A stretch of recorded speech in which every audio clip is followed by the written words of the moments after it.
All right, so today we're here with Chris to talk about tips for building student confidence. Chris, do you want to introduce yourself?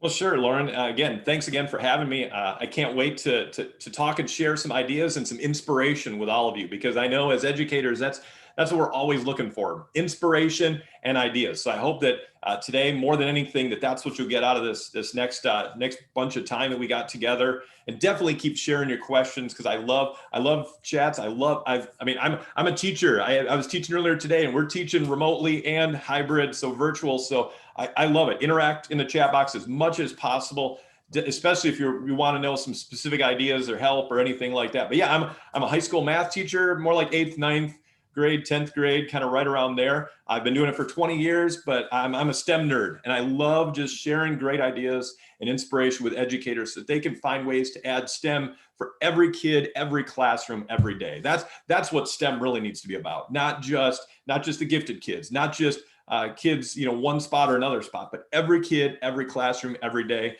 And that's why I share it on a podcast and just all the things that I do with dailystem.com. That's where you can find out more about me and all those kinds of things. So Awesome. Thanks, Chris. And I'm Lauren, representing here from the Unruly team. We're all about combining STEM and play. And I actually found out about Chris through his podcast, and we've been keeping in touch for a long time, but this is the first time we're collaborating together. So super excited to be here with him. Yeah. All right. So write us in the chat. What is something you're hoping to learn today? We want to hear from you. You're from all over the world, probably all different subjects. Let us know, write us in the chat, and we'll try to make sure that we give that to you today.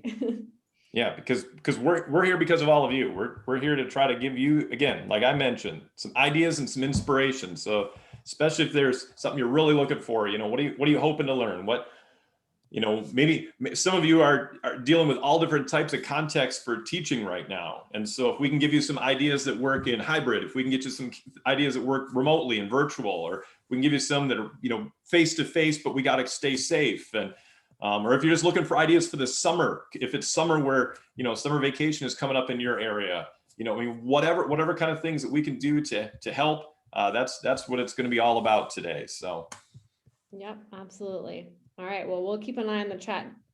We'll move on for now. So Chris, this one's for you. What are some tips on building student confidence in STEM?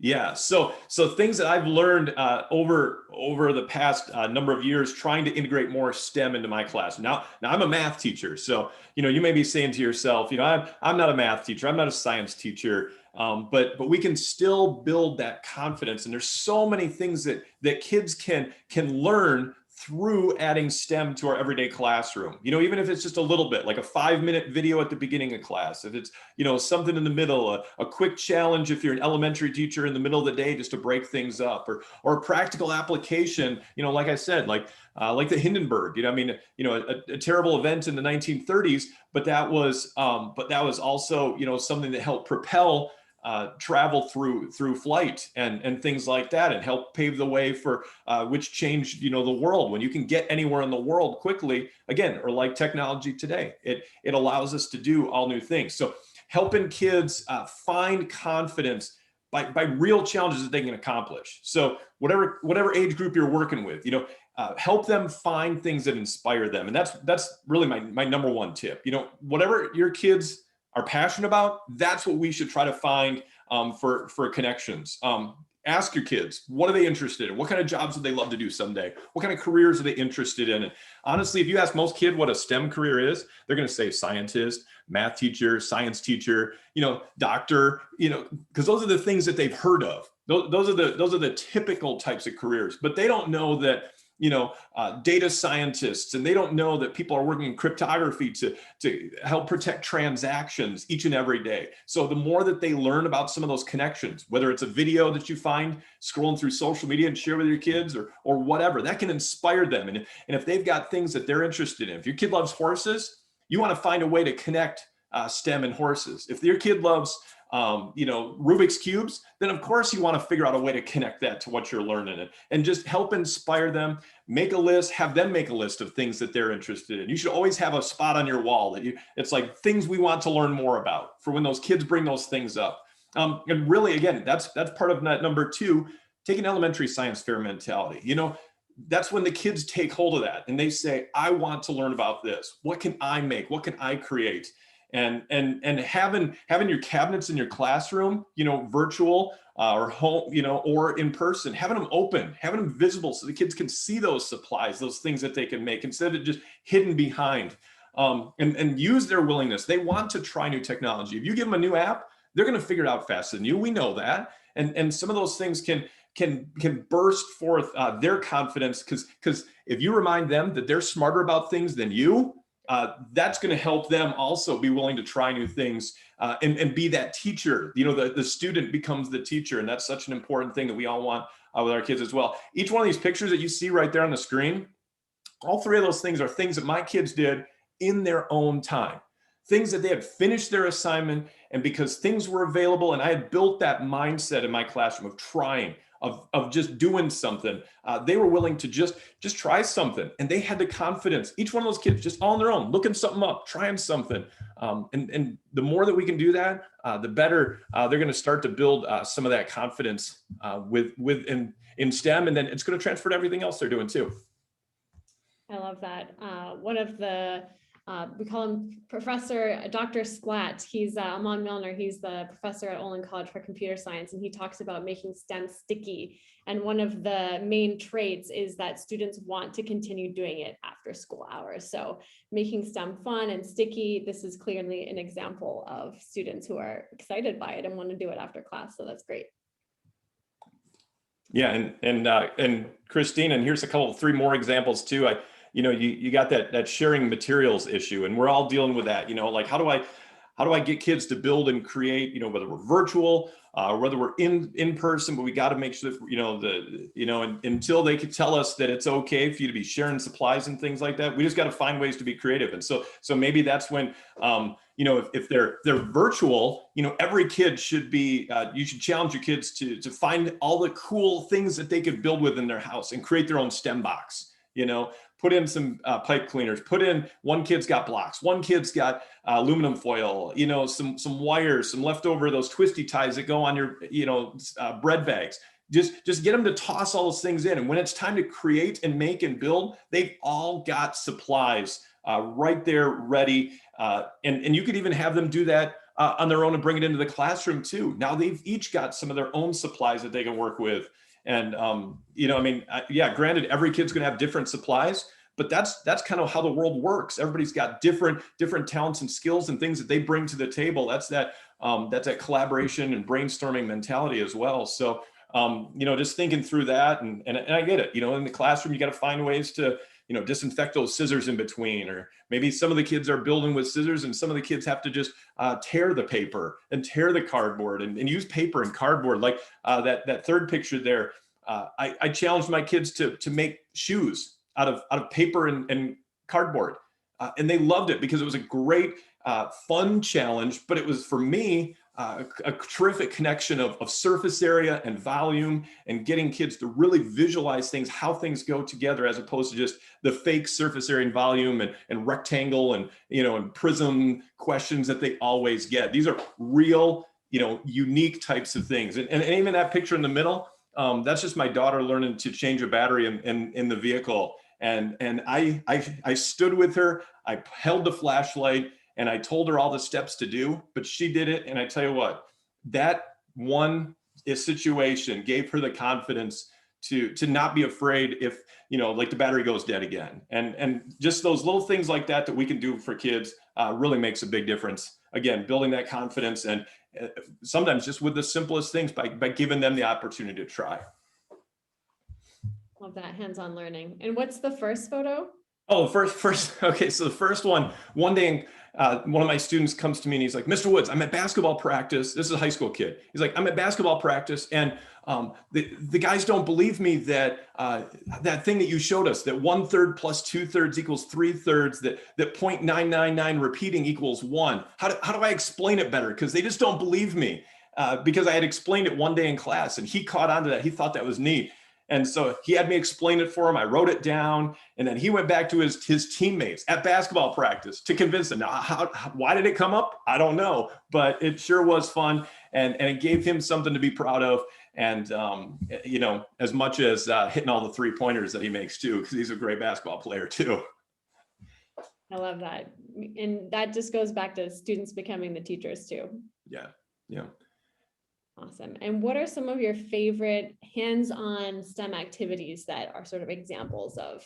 Yeah. And Confidence? if any of these ideas, you know, spark any interest from any of you who are here with us today, definitely reach out. I can give you more details, or if there's things that you're wondering about. But you know, I mean, some of those hands-on things that we can do with kids are just birthed out of kids' questions, like, could we plant some seeds? How big could we actually find the area? Oh, design the blades for a wind turbine. I like that one, Barbara, thrown there in the chat box. I love that.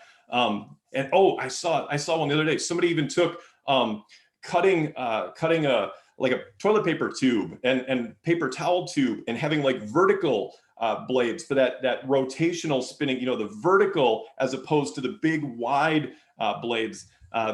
Completely different types of wind turbines. I saw that one the other day. I was just a thought, side note, but a kid had asked me, could we find the area of a Dorito? And I said, sure. And so the next day they brought in some Doritos and we're figuring that out after we had learned about triangle area. Or is a double stuffed Oreo really double? And if anybody wants to guess, do you think a double stuffed Oreo really is double? Yes? No? Anybody want to guess?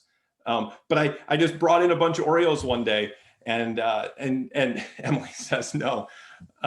You would assume not? No? It's a good question. So, but I posed it to my students, but because my students are ninth graders, they were able to handle a pretty more wide open kind of opportunity, challenge, suggestion. And they started asking me, well, what do you mean double? You know, do we mean double volume? Do we mean double height? Do we mean double mass? And so kids were figuring out different ways to do that and approach it and challenge it. I brought it in because it's a ratio question. And we were talking about ratios in our algebra class, you know, 2 cookies per 1 cream, you know, or 2 cookies per 2 creams if it's double. And so it really made that ratio aspect more tangible for them. Just with something that was, you know, by the way, I bought the Oreos when they were on sale. I didn't even do it when they were like right at that moment. But we got to do those things because we're teachers, right? We got all limited budgets and stuff like that. So, and as far as planting seeds, by the way, plastic water bottles, if you plant the seed on the side, those kids can watch the roots grow down and watch it sprout up.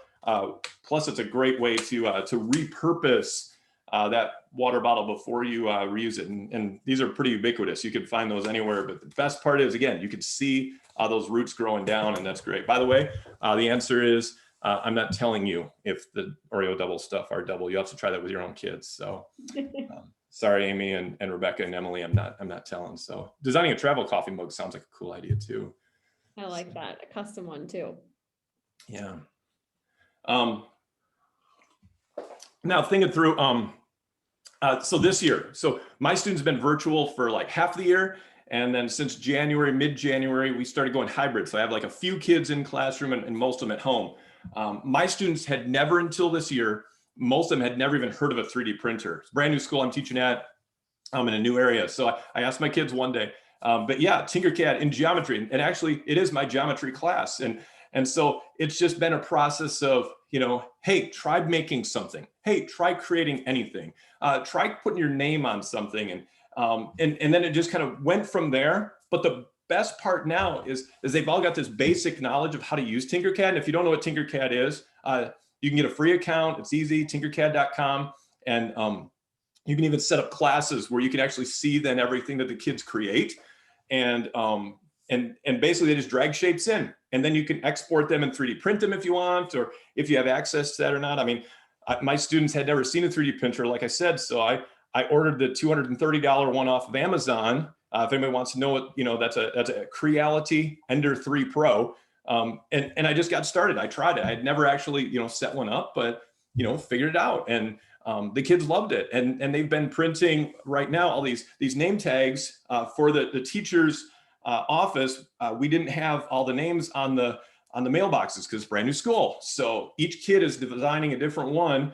We had restrictions. They had to be this size so they could fit. You don't want the middle of the O to fall out. So you got to come up with a solution for that. And and then we're just printing them out and putting them on. And now the kids have that ownership of they're solving a problem in the school, not somewhere else. I mean, we often talk about we want our kids to be problem solvers, but guess what? There's a lot of problems you could solve right there in your school. And some have failed the first time. The middle parts fell out and things didn't get worked right, but eventually we're getting a bunch of them to work. So. And I love that it's something tangible that they can like feel and touch and see at the end of the day. Yeah. And again, so many kids after that have now created other things too. No, you can go ahead to the next one, Lauren. Another simple challenge you can do with any kid, home or, and these are great for, have you seen Rebus puzzles? Anybody? Yes. Anybody seen Rebus puzzles? Anybody know what any of those 4 Rebus puzzles say? They're just like a common phrase or a common word. You can even search. Yeah. Split pea soup. Great. Or split pea soup. Anybody know any of those other 3, but they're basically just a simple phrase, a simple word, and you could even create your own. You could have the kids create their own. You could have one kid each day, but it's getting that critical thinking aspect going on, which some of our kids need. Nobody's rest. No, you know what? That R&R, everybody always thinks it's like rest and relaxation or rest and recreation. It's not. It's actually much something different. For once in my life, yes, Stella, right on, nice job. Because there's 4 ones in the word my life. Yeah. But you can just search Google and you can find a bunch of Google images. You can find a bunch of these. You can put one on your board, the beginning of the day, virtual or, in person, just to get kids thinking at the start, see if they can figure it out. You can have kids create one all on their own, travel overseas. Yes. Good job, Barbara. Nice job. And everybody's still trying to figure out that R and R, but you can just make your own. Like here, I just wrote the word truck and put a bunch of flames on it. So it's a fire truck, right? I mean, a kid could come up with that one. But it's just another simple thing you can do. Again, look what it requires. Paper, pencil, maybe some crayons or a marker, whatever you got. Just those simple little things we can do. And again, it's all about critical. Nobody's got that last one. Okay, so here we go. Here's your clue. When you add 2 things together, 2 numbers together, it's not a difference, it's a sum.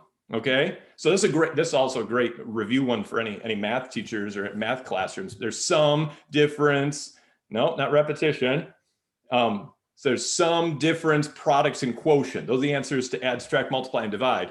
Okay, so that's a sum. Summer, yeah. Nice job. Brandon got it and Amy typed it in too. So nice job. Again, simple things like that. Anything you can come across to share with your kids, get them sparking some interest, get them critical thinking and things like that. One more activity that I love doing, and I've used it a whole lot more, especially in this past year, is Literati. Now, Literati is just a free app. You download it on your phone, and basically here's how it works. You go for a walk and you see a piece of litter on the ground, you snap a picture with your phone of that litter, and it tags the location using the GPS in your phone. And then you can tag if it's a plastic bottle, if it's Marlboro, if it's a cigarette box, or whatever. You can tag all those things, and then it uploads that. So what you can do then is you can have all the kids doing it, or you can have the kids cleaning up around your school, and then you can go back and you can look at the data. Well, how many cigarette butts did we pick up? All in this area. Maybe it would be a good idea to put one of those cigarette butt containers there. You can get them to start critical thinking. You can say how many face masks. We picked up so many face masks when we did this like a few weeks ago. It is incredible. They were right near, they were picking them out like right next to the wastewater, the storm drain, and thinking about those going off into the ocean. And I mean, they even say that probably in 2020, 1 billion face masks ended up in the ocean. I mean, how crazy is that? But can the kids solve the problem of the ocean? No. Can the kids solve the problem in your community, in their neighborhood? Yes. And that's what I love about Literati. Free app. You can even create school accounts. Costs a little bit, but I actually helped make some lesson plans. If you want them, they're at edu.literati.org, right on there. All different ways to connect it to STEM, to learning, and again, helping kids make their community better, solve problems in their community. If you need any help with that, definitely let me know too. We picked up 1,500 pieces of litter just in our block that our school was on a couple weeks ago. Kids loved it. Also got outside. Also, my virtual kids did it. They went out with their family, went for a walk. So it's great. That's such a great way to let students involved in the community, and also thinking about how yeah, these are, you get some critical thinking skills in. Yeah. All right, so Matt, what are your favorite STEM activities to do with your students? Anyone's just sparking any ideas, or anyone else have favorite activities that they've been doing with their students that have been received and have sort of raised that confidence in your students? Because yeah, it's been a tough year. So some of the students might be coming back and not used to seeing people in person or diving into material. So yeah, share on the chat with us. Yeah, and actually, Dr. Calvin, you mentioned, ideas for Earth Day. If anybody goes to my website, dailystem.com, if you click the resources tab, I've got lists of 77 different ideas. And one of those lists of 77 ideas is all nature themed ideas. Things you could do outside using nature, things you do in nature, things you can bring that nature back into your classroom. If anybody needs any simple ideas, and like I said, there's 3 other lists of tons of ideas just to help spark some ideas and interest. But yeah, anybody do anything, especially in this past year? You don't even have to necessarily type like a whole paragraph or anything. Anybody do some really cool stuff with their kids, or find some things that really sparked some fun and interest? Just want to give everybody kind of some opportunities to share some of those things too. Anybody? I'm gonna grab a drink. Well, Amy said that they have students designing prosthetic arms and legs this summer. Wow. Are they using 3D design to do that, Amy? That sounds awesome. That's the big goal. We're going to start with cardboard. Yep. Oh, nice. That's awesome, Amy. Hey, I'm going to give you a couple of other ideas, Amy. I just recently interviewed 2 different people on my podcast. One is Dan from Limkind, and LAMBKIND, and he actually goes and helps create prosthetics for kids all around the world. But he's also they're starting to do some things with their foundation to help kids in local areas to be able to help either fundraise for kids to get those prosthetics, or to help kids create prosthetics and stuff. So definitely check that out. If you want any information on that, let me know. I'd be happy to. Food coloring activity for ratios. Oh yeah, definitely. And most every kid has availability of some sort of food coloring at home, or Skittles. You can even do it with Skittles too, because they tend to give off a bunch of their color as well, or different vegetables. 5th graders cutting out CO2 cars. Wow, that's awesome. So were they actually like powered by the CO2, Chris? Yeah, I want to know what the CO2 cars are. Yeah. Oh, wow, cool. And were they cardboard, or were like laser cutting, or balsa wood? All right, yeah. So, and you know what? If you're thinking, teachers like, oh, I don't think we have access to CO2, cartridges or something. A balloon, I mean, you could do a balloon. You could have a straw in a balloon. You could even have straws attached to some sort of a rocket shaped thing with a balloon on it. And you can have that go on a string across a room, or a classroom, or a room at home. Again, just looking for those simple materials that most every kid has some sort. And you know what? You've ever watched Apollo 13? That scene where they dump out all this stuff and they say, we got to get this round filter to fit in the square hole. That's one of those skills that we want our kids to have, to be ready, to be able to use whatever they've got to. I mean, we have to do that all the time sometimes too. I saw an experiment on Instagram today, actually, where, speaking of balloons, where you take an orange peel and you put it beside the balloon. I don't know if you guys knew this, but apparently there's an oil in orange peels that pops a balloon. So she was like, oh, how do you pop a balloon without touching it? And all she did was like touch the orange peel near it, which I thought was very cool. Wow. I have to try it myself. I haven't tested it, but here's another thing, talking about an orange peel or an apple peel, or anything that's like a round fruit. The surface area of a sphere is 4 times pi times radius squared. You might remember pi times radius squared is a circle. So if you take all the peel off of an orange, or an apple, or a potato, or anything that's around a tomato, you'll actually have enough peels that you can make 4 circles that are the same radius as the original fruit. So,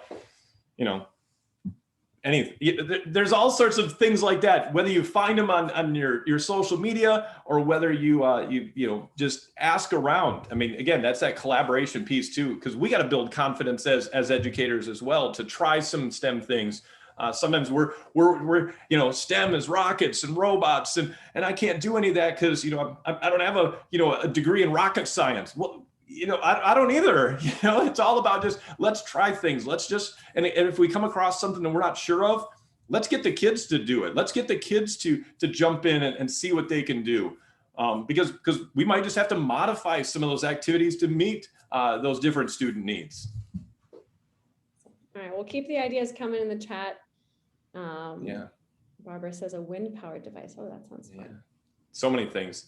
And I was kind of leading into that question there because I think we all have to be willing to adapt. I mean, and in fact, if you come across a cool project like that one that Lauren just shared, or anybody's like thinking of some of these things like Chris with his CO2 cars, or Amy doing prosthetic arms and legs and things, or Barbara with her wind powered devices, we might have to modify those activities based on what we have, but also just our grade level, the knowledge level that our kids have. But we always want to push them. We want them to be pushed to try something a little bit tougher than they think they could have done. And some examples of that with my students that I've done over the years is instead of just giving them a formula, because I'm a math teacher, so I want them to understand the formula, not just we have a formula, we put the numbers in, and the calculator gives us the answer. So I've had them take cardboard, and I know this, Lauren, is on the next slide. There's a picture of it. Is just to have them actually create that cylinder, or have them figure out the area of something by putting a bunch of pennies. In fact, we were trying to estimate how many pennies would it take to cover the floor of our classroom or their bathroom at home if they're virtual, or things like that. And they don't have to have a ton of pennies. Really, all they need to have is one penny, and they can multiply and keep multiplying until they get that answer. Penny tiles. Yeah, if you search Google Images, it's amazing. If you search for penny tile floor, you'll see some crazy things, some really creative ideas. And again, that's what it's all about, trying to help our kids be creative. And for those kids that finish early, if you can have those extra things for them to do, like I always have videos that I know that's a quick drawing thing that really challenges them to think mathematically, geometrically, because that's what I teach. So I want to give them some opportunities like those that picture in the middle there is that illusion of something that goes down into the paper. That's actually called an anamorphic drawing. And some of the more common ones of those are like those giant chalk drawings on the, in cities and stuff, that if you look at it in just the right angle, it looks like there's a hole in the concrete, as you're walking by. That's really what the idea of those are. And there's tons of tutorials of those, 5-minute videos, 3-minute videos that you can play in your class on a Friday or an afternoon, or when some kids are finished up, and just challenge them to keep doing something extra. Never let them be satisfied with just the opportunities they have. Help them to take hold of their own education and learning. And that's really where it really starts to become sticky learning. I notice that you're always fostering that curiosity too, which I think is definitely a part of that. Yeah, every classroom should have a Rubik's Cube just sitting in there, for a kid to pick up at any time. I know we got to make sure that, they, clean it off and stuff in between a few times, but you know what? If that one kid picks it up and wants to try it, let's let them use it. Look for those things. Go to a yard sale, see what you can find. Yeah, we had a student who actually coded a stopwatch to time himself and see if he could beat his time with the Rubik's Cube, because he had done them so much. Yeah. I don't think I could do that because I don't have that much practice, but he did it, and he kept timing himself to get even faster, which is like that pushing you're talking about, getting better. But if a kid is interested in those things, and again, back to what we said at the beginning, Lauren and everybody, we want to look for things that kids are excited about. And Brittany, I see you talked about puppets, out of recycled materials. And I can imagine so many kids that maybe have that interest. They're ready. They're like, I want to try something, I want to create something that I think would be fun. That's where that's where it makes it exciting, and Lauren, the slide talks about gamifying STEM, and there's all different types of things like, pop-up books, if they're, especially that's a great literacy and STEM connection as well. And Brandon, I'll answer your 3D printer question in a second when I get a chance. I'll type the one that I got and explain why it's a great one. But that gaming aspect, kids love games. They love competition. And there's times when we want to encourage competition, and there's times when we want to say, okay, let's not compete, but let's compete against ourselves. Can we make something even better? And maybe it's even as simple as, like Lauren, I got some pictures on the next slide of just those games that our kids are used to playing. And maybe they played them when they were kids, but I teach high school and they've stopped playing games. They stopped playing games where they actually interact with people, and they just play games where they're using their 2 thumbs. And we need to get them to use all 10 of their fingers again. Games like Battleship, they can play that without touching each other's pieces. Chess and checkers, they could even do that too. Cards is a little trickier, but you could even figure out a way, in playing cards, you can even use that as a great way to practice your adding and multiplying. Turn 2 cards over, and who can be the first to add them or multiply them or subtract them. And if you got kids of 2 different grade levels, well, have one kid do the adding and have one kid do multiplying. There's so many different things you could do like that. Or I've even seen, this is great. You have 3 kids. Okay, get this, 3 kids. Each kid holds up their card, but they hold it up like to their heads. They can't see it. And then the other person looks at both cards and multiplies them. So then the kid holding their card, they can't see it. They can see the other number. So they have to divide in their head to figure out what their number is. What a great critical thinking skill, and getting 3 different people involved even takes a little bit of the game aspect out of it and turns it more into just kind of a fun activity, a review activity. But again, how can we get kids collaborate, make their own games too? If kids are at home and they got broken games that they haven't played with for years, get them to recycle those parts and create their own game, write the instructions, literacy, figure out a way to connect it to a history aspect you're learning about or whatever. So many things you could do when we just say, let's try, let's do something. And maybe we can only do 20 minutes of it today and 20 minutes of it tomorrow, because we got all those other things we got to teach as well. But just get them doing something, right? Get them curiosity sparking, taking hold of their excitement of learning. Oh, Lauren, I'm excited about this. I want kids to have that passion. I want all of you educators. You got it. You're here. You're spending extra time outside of school because you're excited about learning. You want to give the best opportunities you can for these kids. I was telling my kids today, the more opportunities you have, the more things you take hold of. It's like you got more lottery tickets and you got better chance of winning millions of dollars. And they all know I'm a math teacher. They know I hate the lottery because they're never going to win because of the math, but they understood that. So anyway. Your Battleship example actually reminded me of a PE teacher who did a human battleship where he split the gym in class in half. And then so half the kids were on one side, half the kids were on the other side. And they were doing this battleship where they couldn't actually see. I think he put like a tennis net up so they couldn't see each other. Oh, that's cool. Side. It was so cool. I loved it. And then when they hit a ship, they had to do a math problem or something. Awesome. So we're going to take a quick break and do a fun coding activity. So Chris, that'll give you some time to maybe write in the chat, and let's, who is it that was asking about 3D? Yep, Brandon, I'm working on it right now. Let Brandon know what 3D printer is. So we're going to actually hop out of here, and I'm going to go to another deck here. Oh, I'm giving you the answers. No answers. All right. So this is a really fun game that our team came up with that is sort of inspired by Jeopardy, but it's all about block-based coding, of course, because that's what we're all about, games and block-based coding. And so I blocked out the ones that are more like Splats specific, but I thought it'd be fun to play, 1 or 2 rounds of this. So does someone want to write in the chat or quickly unmute yourself and pick a category, and we'll all guess. Yeah, somebody pick one. It does what?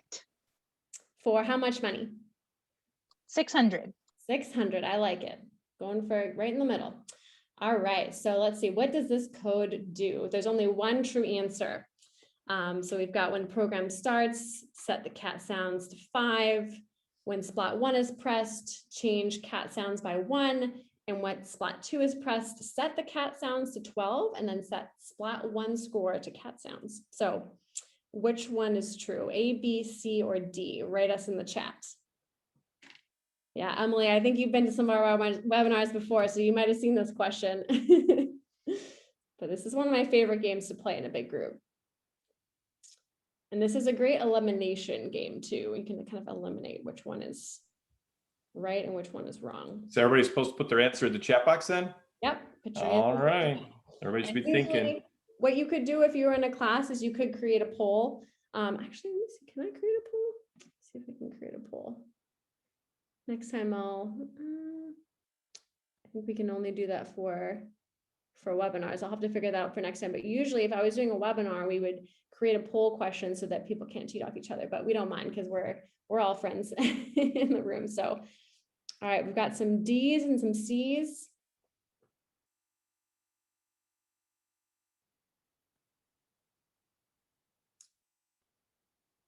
Any other guesses? I'll go on to the next slide to show the answer.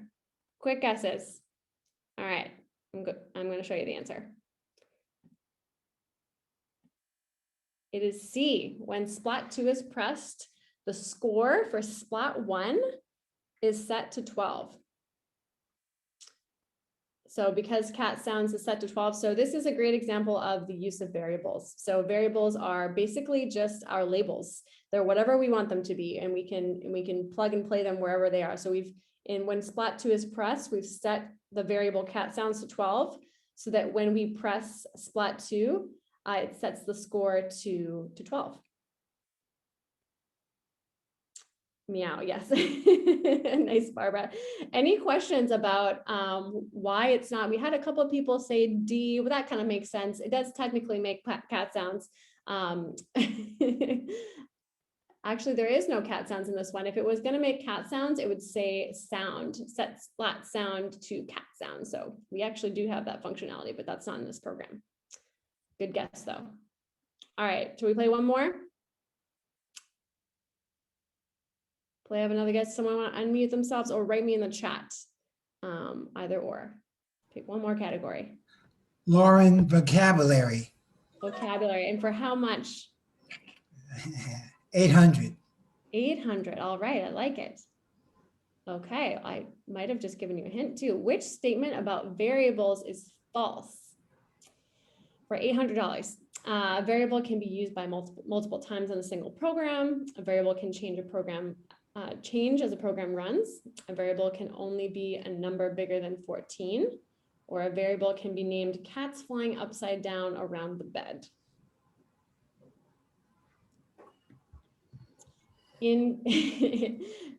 Nice, Chris. Variables in block coding language are anything you want them to be. They're a little bit more flexible than math. Yeah, well, I mean, they can be different things. I sometimes point that out in my classroom too, and there's variables in science too. So again, here's a great way to connect a whole variety of subjects too. When you're talking about, if you're wondering how do I connect coding and programming and stuff in my classroom, you can connect it to a lot of different subjects.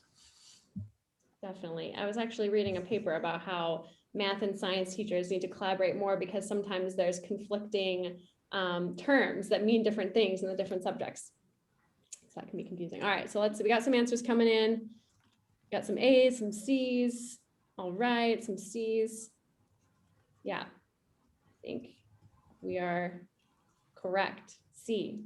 So variables can be whatever we want them to be. They can be cats flying upside down around the bed because that's what we make them. So, and then we can set them to whatever number or sound or anything that we want them to be. All right, so we're gonna hop back into our presentation here.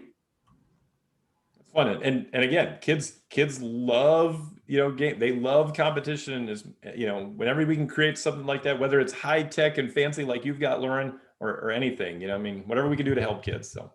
Yep, absolutely. And that's a fun game. So that was a slide deck that we created. So it's actually available on our website. You can download it for free. You can use it as is, or you can of course modify it to be whatever you want. But it was designed by a former educator. So she's really made it in a way that's super easy to use in a virtual classroom or if you're in person too. So we're going to play a couple more games, but before we do, I wanted to introduce what Splats are. So they're a coding tool that combines STEM and play. And so students can actually control these Splats, these programmable floor buttons that you see there on the floor with block-based coding language on an iPad or Chromebook. And so what they do is they make the Splats light up, make sounds, they sense when they're stomped on, so students can create active games like relay races and obstacle courses, dance games. And you think of your favorite games when you were growing up, like mine was definitely Four Corners or Heads Up, 7-Up. You can code it and you can play it. So we always like to say the rules for the game are the rules for the code. which whenever students get confused, we're always like, all right, let's start with writing it out. What are the rules for the game? And that's sort of our guiding practice for how to start with the coding. So this is our philosophy. We're all about collaboration, incorporating physical movement and computer science, because we understand that not all schools have a computer science teacher or a computer science class where you can have dedicated time to do that. So we're all about incorporating it throughout the day, making it active to get students up and moving, which is exactly why when I found what Chris was up to, I was like, this is awesome. This is exactly what we are doing. We need to connect. Yes, and I already went over this, but this is sort of our number one rule when we get confused or feel like we don't know where to start. Awesome. So I just wanted to show sort of what they look like in a class. I mentioned 4 corners, and this is a grade 3 class in Ohio. I think this video is them playing 4 corners. We had coded it as a group, so all the students were in small groups, and we kind of led the class to code the game 4 corners all together, and then we let them play. And they were super excited about it. They're just ending their first round that they did, and they made the rule that when the light, one of the splats, goes out, that's the corner that's out. But instead of going out, they had to do 5 jumping jacks. So we've seen teachers do it where, whoever is in the corner where the splat goes out, they need to do a math problem, or they need to use the word of the day in a sentence. So you can really make it whatever you want. Let me just make sure I'm sharing my sound, because there we go.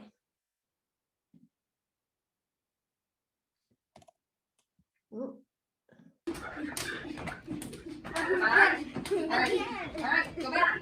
Again. Should we do it again for you guys? Yeah, do it for You ready? more times. Okay, get ready. Go. Three. 5,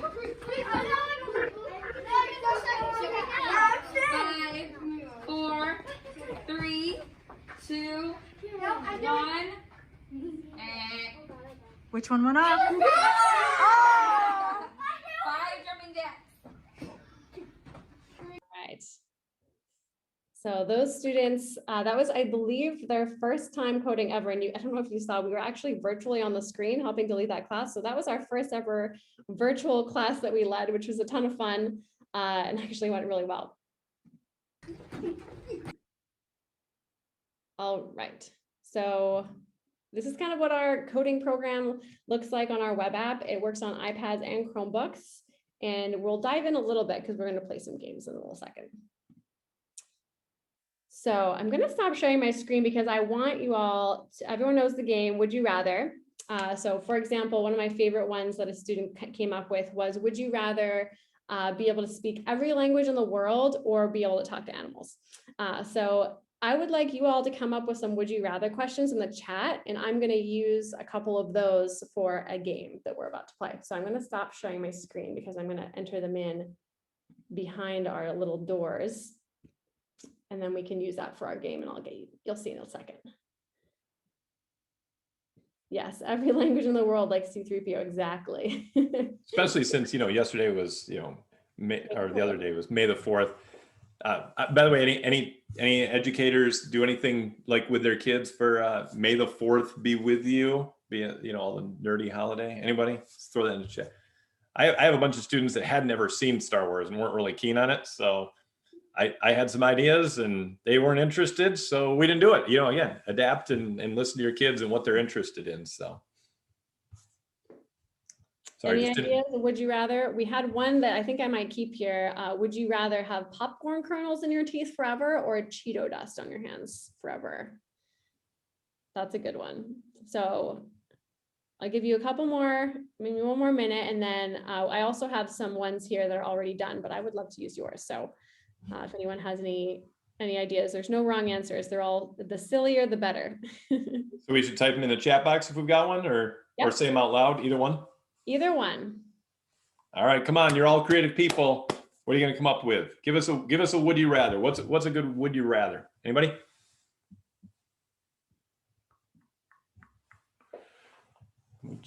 Could even be 2 positive ones. Oh, here's a would you rather sweat mustard or cry soy sauce? I like that one. Okay, I'm putting that in here.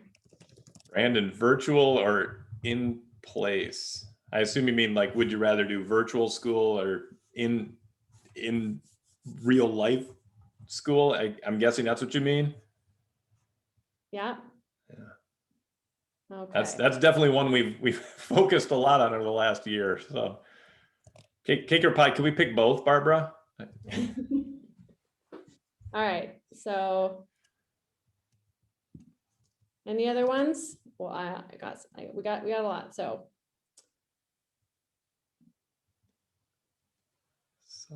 t-shirt or collar? Oh, Okay. yeah. All right, we got some. Salty or Perfect. sweet. So Salty or sweet, that's another good. And by the way, another thing that, I mean, just another quick creative thing you can do with your kids. You know, I always have like, a lot of times I have, not every day, but I'll have like a would you rather, you know, this or that, and it'll be on the board and the kids can come in and put a check mark next to the one, or I'll put the, you know, is a hot dog a sandwich, you know, silly questions like that, and have the kids pick yes or no, just something fun when they get into class, and then we can use that as some data and quick statistics and stuff too. So. I love that. All right, so write me in the chat again. I've put some of your ideas behind these doors. So which door should we open? Door 1, 2, or 3? And that's going to be the would you rather that we choose. All right, start voting, everybody. 1, 2, or 3. Vote early and often. Here we go. Come on. We've got some 3s. We've got a 2. We've got some 2s. Oh, I think 2 is winning so far. 2's winning. Who else wants to vote? Let your voice be heard. Oh, it's a battle between 2 and 3. I gotta count these. So we got, I think 2 wins. I think 2 is winning so far. Okay, let's do number 2. We're looking behind door number 2. All right, it was, would you rather have popcorn kernels in your teeth forever or Cheeto dust on your hands forever? That was the one that we left in because that one's a good So one. do we all have to answer that one then? We do. So we're gonna make A, popcorn kernels, and B, Cheeto dust. And what I'm gonna do is I'm gonna hop into our app here, which hopefully you all can see. So first, before we vote, I'm gonna explain the program. So how it works is when the program starts, we've set splats 1 and 3 to our voting splats. So splat 1 is going to be A, splat 3 is going to be B. And the reason why it's not splat 2 is because we've got splat 2 as our carryover. So if you have more, that there's only, I think, 15 LEDs on one splat. So if you have more than 15 kids in the class, you want to be able to make sure their vote counts. So that's going to be our overflow on splat 2, because each time we vote, it's going to light up one LED on each splat.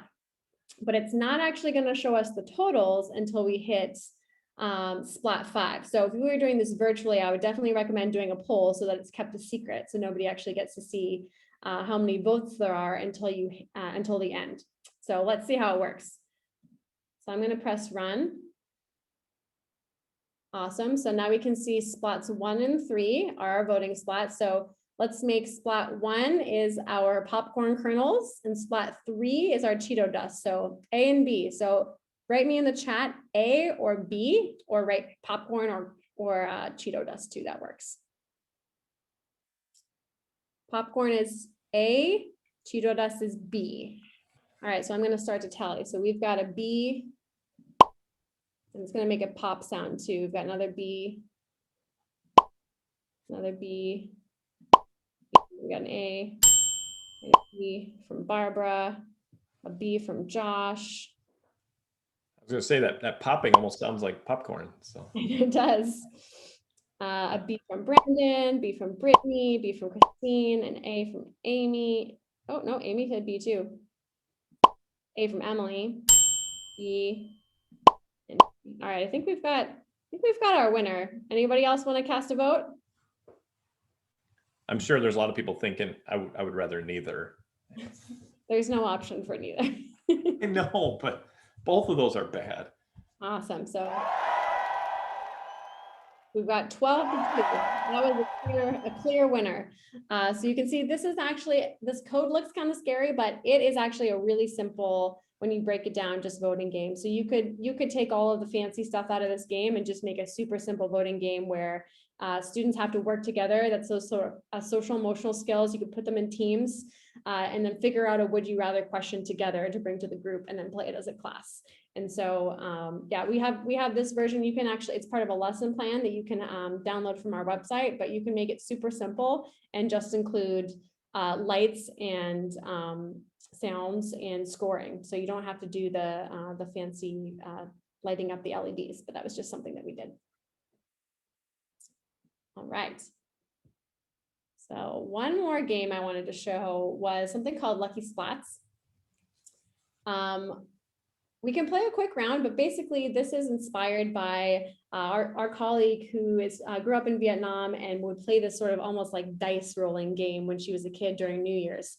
And so how it works is you've got 3 splats, and think of it as 3 sides of a die, and they're all going to light up a random color. And then you have to actually put a wager on which colors you think are going to show up. So this is our probability, and this is our, critical thinking skills and math.